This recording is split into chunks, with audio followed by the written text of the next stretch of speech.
প্রবাসী ভাইদের কোনো প্রকার ট্যাক্সের মধ্যে আনা যাবে না।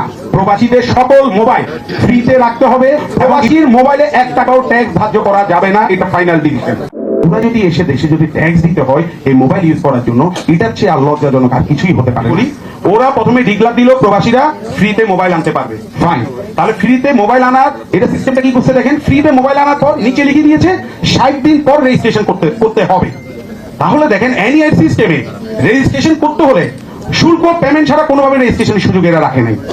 তাহলে এটা কি প্রতারণা না?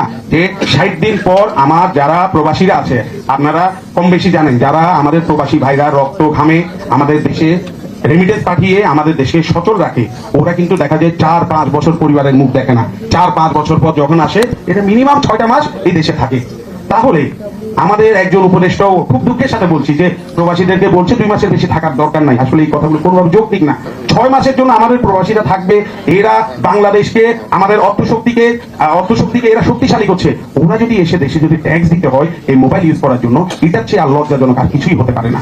আমি চাইবো আপনারা যারা বিটিআরসি এবং অন্যান্য সংস্থা এনবিআর সহ যারাই আছেন, আপনাদের কাছে আমি অনুরোধ করবো, এনআইআর নামে আপনারা যেই প্রতারণা মানুষের সাথে শুরু করেছেন শুধু 9 জন সিন্ডিকেটকে লাভবান করানোর জন্য। গতকালকে অলরেডি একটা ভয়েস লিক আউট হয়েছে যেখানে বলা আছে এমআই বিটিআরসি চেয়ারম্যানের মাধ্যমে 2 কোটি টাকা জোর করে নিয়েছে বা বিটিআরসি চেয়ারম্যান হস্তক্ষেপে। ওই রেকর্ডটা আমার কাছে আছে, আপনাদের যদি লাগে আমি আপনাকে প্রোভাইড করবো। তাহলে এরা যে সিন্ডিকেট মিলে টাকা দিচ্ছে, এটা তো একটা প্রমাণ অলরেডি আমরা পেয়েছি, গতকালকে পেয়েছি সেটা। তাহলে এইসব সিন্ডিকেটকে আমরা 5 আগস্টের পর যে কোনো ধরনের সিন্ডিকেট আমরা ভাঙতে সক্ষম হয়েছি। নতুন করে এই সিন্ডিকেট কার পেতারটাই এই বাংলাদেশে আসে সেটাও আমাদের খতিয়ে দেখতে হবে।